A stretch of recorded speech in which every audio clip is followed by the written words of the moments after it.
I'll say it again. Actually, early, at the beginning of me coming in here, Dale comes up to me and was like, Victoria's going to let you have it with her song. So I went up to her and I said, Dale says you're going to make me have it with your song. And you know what she said? I am. So I love that. Thank you so much, Victoria, our music ministry. Thank you, Dr. Myra, for that meditation that took me somewhere beautiful. And I really trust that you all look into that Wednesday well-being and wisdom once a month activity that we're going to have. Wednesday evenings coming together for meditation, for some heart-to-heart connection and some repast. It's really excited to have you be a part of the community in this way. And I'm really excited to, well, is excited the word? I am really welcoming the opportunity to talk to you about change. Some of you are experiencing the change now. You know, we like to move the energies around, and so the people that are in the room saw that there's tables in the back, and that's just for anybody who wants to just sit around a table and have some fellowship while you're here at services. But we're constantly looking for how to move some energies around. And I recognize that I do that in my personal life all the time, except sometimes I'm just not very conscious of it, right? Sometimes I'm not very conscious of the intention that I put out into the universe and how those intentions are really responded to. How many of you have put out an intention into the universe, you've said a prayer to God, and a change happens and it shows up and you're like, thank you, God. That's exactly what I was looking for. Been there? How about those moments where you set an intention and something gets stirred and something comes up and you can't quite put it together, how that is connected to an intention. And so you say, what the heck, God? How many of you have been there? Yeah. And the opportunity for me has been in recognizing that God, the universe, this consciousness of grace and of love is constantly responding to my intentions and the attention that I give to things. And I sometimes just don't recognize just how fully it has responded to that intention. And so sometimes things do come up where I'm puzzled, bewildered, and I go to that place of, what's going on? Why is this happening? Or even looking at it through the eyes of doom and gloom, like this is horrible that this is happening. And mind you, there are things that I may not fully understand. And I've come to recognize that there is grace in being curious about how all the things taking place in my life can be a response to my intentions. Now, I say can be. Truly, there's something in me that says it always is, but I say to myself, can be, to make it a little bit more easy for me to grasp it or just allow it. And so many times there are changes that are taking place that when I look back on it, I realize just how grace-filled they were, even though they didn't feel like it, right? I mean, I remember being fired from the job that made me have the time and space to volunteer at Unity on the Bay, and then be able to, while I was waiting for another job that I had already gone, but it was still on its way, that this position at Unity on the Bay that was around for a couple of months back in 2005 came up. Now, in the midst of being fired, it didn't feel good. In the midst of being fired, I was in the puzzlement of, what is this, right? Like I just started affirming God's prosperity and God's good in my life, and everything seems to be breaking down. And it was only when I was able to move through it and look back that I realized, oh wait, things weren't breaking down. Things were falling into place. Have you been there? And so the question is, if we've been there, if we've had those experiences, how come it's so hard to remember that when the changes don't feel so good? Or when we aren't able to really pinpoint just how direct of a line that change is to what we're intending to do. Now, I have to tell you that I believe the primary intention that I have for my life, whether I was conscious of it or not in my life, whether I have moments of forgetting or not, is a closer relationship to the God of my being. to know that I'm always in God, to know that God is always at hand, and to know that I am never alone in God. That's my primary intention in life. I can, put it out there as purpose and passion. I can put it out there as health and well-being. I can put it out there as love and light. But the intention is to know God more fully and to remember that I am always in God. And if I keep that in mind, even the changes and the challenges and the situations that shift and change are a little bit more bearable maybe, or I give myself a little bit more space to move through it until I remember or until I really see how it was a response to that one intention. Because I don't know about you, but I look back on who I was, and I'm pretty happy with who I am today. And all those changes, all those shifts added to it. And if I have to tell you, if maybe you're not as happy about where you're at in life or how you're showing up, well, maybe the changes haven't finished. Maybe the changes and the shifts haven't fully taken place. I believe that it is only when we're able to look back on the changes and the shifts and the situations and experience that we move through, it is only when we are able to be in gratitude and recognize that that is the grace of God, that's when the experience is over. That's when the change has taken full effect, only when we're able to look back on it. But the reality is that I have been so addicted to different ways of being. I've been so addicted to my judgments, my limitations. I've been so addicted to the way that I think life should be that I haven't been able to fully grasp just what a beautiful thing it is to evolve. And that's what it is. We are all in the process of evolving, and evolution needs shifts. Evolution is fluid. It invites us to make changes, whether we're conscious of it or not, whether we recognize it fully or not. But we have been so conditioned by the way that things needed to be, or so conditioned in our comfortability that it is a little difficult to let go of that and just move into the unknown, which we say is unknown only because we haven't labeled it. And we get an opportunity and we get the chance to label it.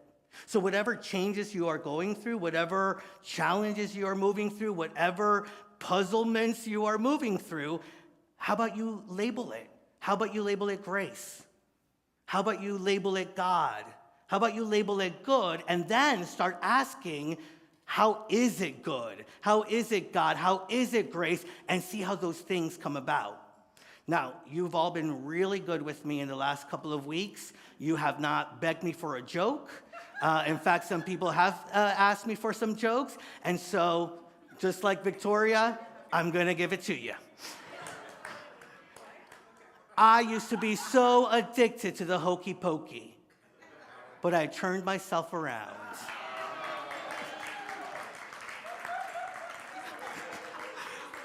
What are the ways in which you are being asked to turn it around? The things that didn't feel uncomfortable, how are you being invited to turn it around and ask yourself, how is this bringing me to a place of comfort? The things that don't feel peaceful in your life, things that don't feel in harmony with your life, how are we being invited to turn it around, shift it around, and ask ourselves, wait a minute, where is the harmony being birthed in this? How is it that peace is showing up? How is this nurturing me and maturing me to have a different experience of God and a different experience of who I am? There are so many different changes that we are moving through, aren't we? Changes in relationships, constantly. Last week I mentioned 14 years of wedding, right? Marriage bliss. There's been a lot of changes in that relationship, right, Tom? There's been a lot of changes within us. There's been a lot of changes. It's just some random, Tom. Don't pay it some mind. Don't pay it some mind. But there's all these changes, right, that have taken place. How many of you have experienced changes in your job? How many of you experienced changes in your home life, right? Like, there are constantly changes. How many of you have experienced changes in your body, right? Now, the question is, hold on. Okay, all right. No, but let me ask you another question, though.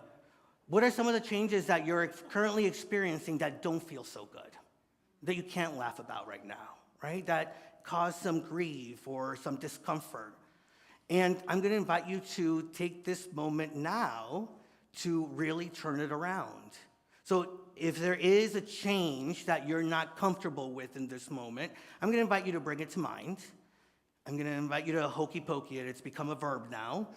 But also just really say to yourself right now, today I will make peace with you. Love it. Silent to yourself or scream it from the top of the mountaintop, right? Those changes that are uncomfortable, say to them in this moment, today I will be blessed by you. Here's the thing. I truly have faith and trust that those changes are a blessing, period. And it takes affirmation. It takes hope, as the song called us into, to be able to start to experience the blessing that is at hand.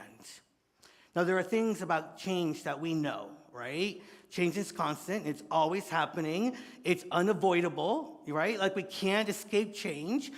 How many of us have tried? We've tried. How many of us have continually tried until all of a sudden we realize, wait a minute, I'm stuck. Now I want to experience the change. Now I want to lead myself into the change, right? Because sometimes we avoid it so much, and when we avoid things, right, what we resist, persists. And what we avoid comes from that energy of not knowing that God's grace is there. If we knew that God's grace was there, would we really avoid it? And so it becomes the uncomfortable change. It becomes too uncomfortable to not allow it, to the point that we then invite it in, right? And so change is unavoidable. It's also accelerating. We see that with our electronics, right? The things that the other day, yesterday or the day before, I was like, oh my God, we're telling Alexa to turn off our lights. We're telling Alexa to do all these things at our home. Like the change in technology, but what we know is that everything that is happening outside of us is an expression of what's going on inside of us. And so these changes are probably happening more rapidly than we give ourselves credit for, and we're moving through it. And these rapid changes can feel sometimes overwhelming, and it's an opportunity to pause. I might be nervous about the changes. I'm not going to say I have those, I'm constantly just flowing through them with grace and ease. And I get invited to pause, whether it's my own inner being that reminds me or whether somebody else says, you look overwhelmed. Pray. You look overwhelmed. Meditate. I look in the mirror and I say, okay, it's time to remember my main intention is to walk closer with God.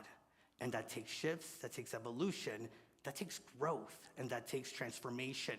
And it's all part of the plan. It says in Ecclesiastes 3:1, for everything there is a season and a time for every matter under heaven. We want things to change, but sometimes we're unwilling to change ourselves. And maybe the invitation is to turn it around, see the changes differently, and in that, change the way we're responding and in relationship to the changes that life brings, which are the changes that our spiritual unfoldment is bringing for our highest good. Now, when we start to shift that perspective, we all of a sudden realize that change is powerful. When we talk about it being unavoidable, it's because nothing can stop change from happening. How powerful is that? And so the more that we are able to flow and ride the changes, what we're doing is we're riding the power itself, the power of evolution, the power of shifting, the power of coming greater into ourselves and into the sense of who and what we are. And it also can bring about some beautiful experiences, new opportunities for growth. Sometimes they may not feel good, but I bet you that when we look back on it, we realize that there was beauty at hand, whether it was in the situation or the way that we handled the situation. James Dillard Freeman, who is the Unity Poet Laureate, said, to live is to change. Nothing alive stands still. A tree may rest in winter, but only to gather strength to grow again in spring. To be what you and I are, here or elsewhere, is to change and hopefully to grow. See, that's the opportunity right there. The more intentional we are of moving through those changes, the more that we are able to use it for our growth. And I don't know about you, but I want to grow deeply. I want to grow exponentially. I want to continue to, I don't want to just know God this much, and then add this much, and then add this much. I want to grow all of it, right? I want to experience all that God is in bigger and deeper ways. And so every change, every challenge, every difficulty, every shift that is taking place, whether I am in the place of saying, thank you, God, for it, or I'm in the place of saying, God, take this from me, is an opportunity to be intentional about how that can support my growth and evolution. Now, I look at Lucas, my 11-year-old, and he bought these pairs of shoes, with some of it with his money, and he's like, oh, I only want to wear them for special occasions. Well, he's an 11-year-old boy, so we have to keep telling him, Lucas, you're about to outgrow those shoes. You better enjoy it now and put them on and not save it for the rainy day or for that special event. Use the shoes now because you are growing, you are shifting. And there's evolution taking place. The same thing happened. We kind of like learned along the way. So we would go and there would be like sales for shoes, right? Buy one pair of shoes, get the second one off or whatever. So we'd buy like multiple pairs of shoes. How many of you in here are parents or teachers or aunts and uncles that have experienced the growth of a child, and you sometimes buy multiple shoes because they're on sale, and by the time they start putting on the second pair of shoes, what are they? Too small. Right? Have you been there, done that? Yeah, and they're too small. Well, that to me is such a powerful way of seeing life. Sometimes our life has just gotten too small for who we are, and a shift needs to take place. And in order for us to get into the new life and be able to step into that new life, it has to get uncomfortable. It has to get uncomfortable. We're trying to put our new way of being, or what we want our new way of being, into old shoes, into our old life. How can we move through every change and through every shift with the question, and I love that song, right? Hope changes things. Well, how do we add hope to the situations? Well, for me, is having in mind how I want to experience that, right? And so if I want to experience this as an opportunity for growth, then what hope asks me to do is ask the question, how is this for my growth? How is this for my good? And be comfortable with not knowing the right answer until I know the right answer. Change can be resisted, and it can cause uncomfortability, and it can cause pain. But I have to tell you that in my experience, the pain doesn't come from the change. The pain mainly comes from us resisting it, not accepting it, and not asking the question sooner than later, how is this for my good? How is this going to grow me? How is this going to evolve me? And most importantly, how is this God showing up in my life? Reminding me what my life is all about. And so we don't have to choose, right, between feeling uncomfortable or being hurt by it or being bewildered by it and holding our spiritual truths. But it does invite us, these changes and shifts and this evolution does invite us to walk the talk, to remember the things that we have spoken, the things that we have learned were made to be lived, and were made to be activated within our lives. And so we're 100% human, we're 100% divine, we can feel our humanity through the shifts and the changes, and we can live our spirituality, both coming together as the wholeness of who we are and as the wholeness of how we can experience changes and life itself. Ellen Watts says, the only way to make sense out of change is to plunge into it, move with it, and join the dance. How are we dancing with it?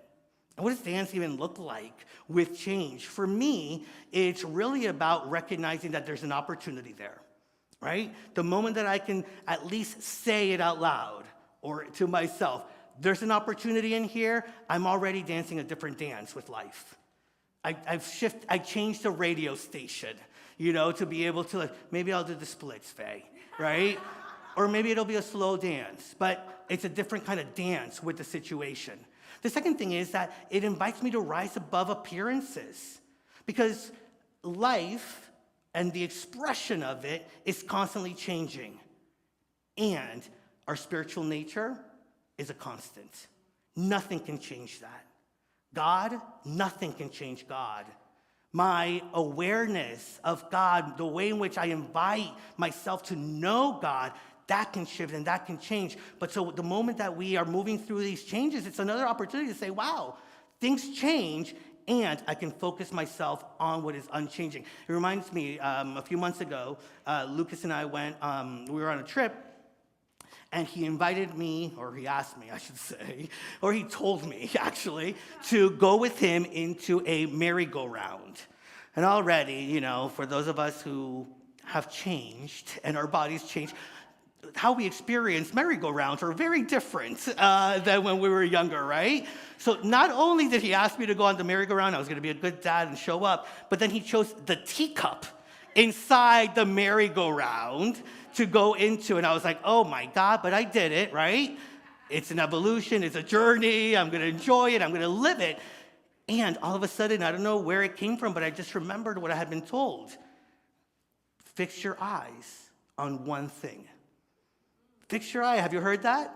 When you're in a situation that may be, making you dizzy, you fix your eye. When you're on a boat and you're getting dizzy on the boat, they tell you, fix your eyes on the horizon, right? So fix your eyes. So my question to us is this. When things are being, dizzying us up, when changes are happening, where are we fixing our eyes? Are we fixing our eyes all over the place? Or are we fixing our eyes on what is unchangeable, what is unmoving, what is true, and what is real? God. And the moment that we allow ourselves to fix our eyes on God, the whole situation shifts, right? We can be calm in the midst of the storm. We can be calm in the midst of the changes. We can actually allow ourselves to enjoy it a little bit more because we're no longer worried about being dizzy. We're no longer worried about the effect that it's going to have on us because what we are doing is focusing and putting the intention on God.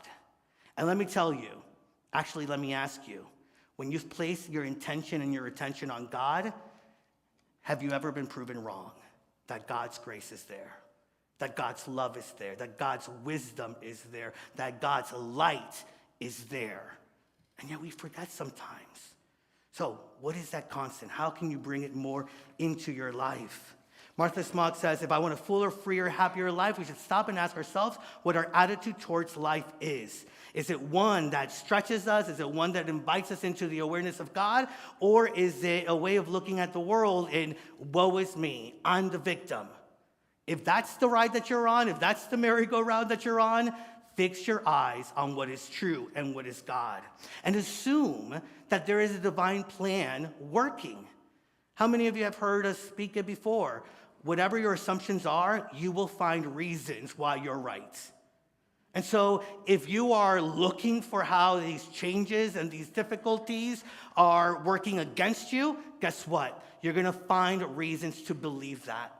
But I have to tell you that if you are looking at life through the eyes of, this is all working for my highest good, everyone and everything is working in my favor, and everything and all the activities of my life are bringing me into an awareness of God, that's what you're going to experience. So assume a divine plan is at stake. And let me ask you, you get to choose which one of those feels better, period. Which one feels better, hope or annihilism? That things are working against you or that something is rising up for you? Which one feels better? Why not go with the one that feels better? Ralph Waldo Emerson, when he talks about change, when he talks about getting from point A to point B, when he talks about he didn't talk about it from his sense, but this is how I interpret it. When he talks about evolution, when he talks about how we can go from a mind that doesn't think that God is here to a mind that knows that God is fully present, says this: what lies behind us and what lies before us are a tiny matters compared to what lies within us.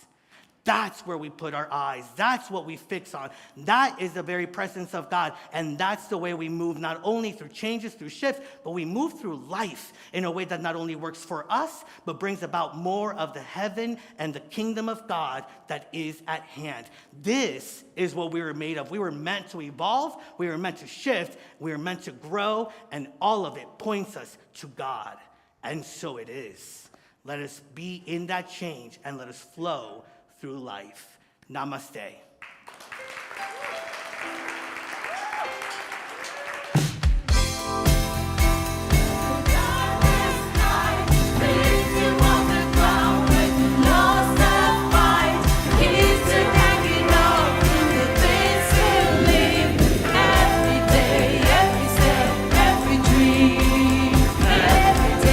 Every step,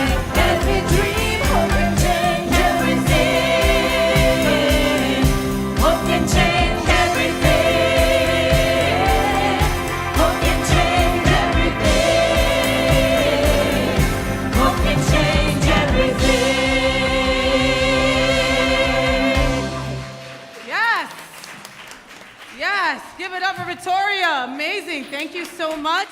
Dale Stein, our Unity on the Bay Music Ministry. Give it up for them. So my hand itches. My hand itches. So does that mean change is coming, or does that mean I'm losing money, or does that mean that I just have to wash my hands more? Okay, could be a little bit of column A, B, and C. All right, got it. You know, so I got sober over 9 years ago, right? And, oh, thank you. You should be clapping for yourselves because you helped me get sober, but that's a whole other story, right? So when I walked into AA and I was broken and disheveled and just shattered into a million pieces, people smarter than me told me, don't worry, boo, we got you. You only got to change one thing, everything. I don't like change. I only like to change my outfits and my shoes. I don't like change. You know, it's growing pains. It hurts, right? I don't work out, but I think it feels like after you work out hard the next day, right? Something like that, right? Doesn't feel good. It doesn't feel good. It even feels foreign, right? But change is so important. Another example, right? A couple months ago, I had to change from Android to iPhone. I don't want to hear it. I'm still triggered by that. I'm still triggered by the Android, right?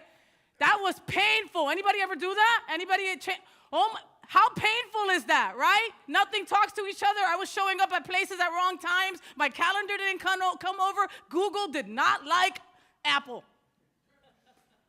Right? And now here I am a year later, and my Mac talks to my iPhone, and my messages aren't green anymore, and my friends are happy about it, you know? All my contacts finally all flew by, right? And now, you know, I'm a better person of society because I've got an iPhone like all of you, right? But that change I needed to go through, and it didn't feel comfortable. It just didn't feel comfortable. And sometimes things that aren't comfortable are for your better good, right? Like, you know, they just are. You know, make sense out of the change. Make sense out of the change is to plunge into it. Ooh. Have you ever like jumped into like a cold pool and be like, ooh, right? But it's necessary. That's part of the evolution, right? It's part of the evolution. And keep your eye on God when things are uncomfortable. You know, that's what I took away from Reverend Juan's message. Anybody else needed to hear that message today? Right? Right? Give it up for Reverend Juan. Give it up for Reverend Juan.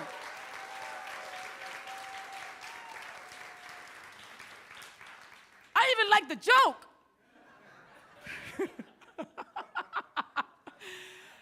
So, folks, it is tempting to always look for the return on investment on your generosity, and that is worthwhile because we must be good stewards of what has been given to us so freely. But generosity is more about what God is doing in us through giving than it is about knowing exactly how the gift will be used.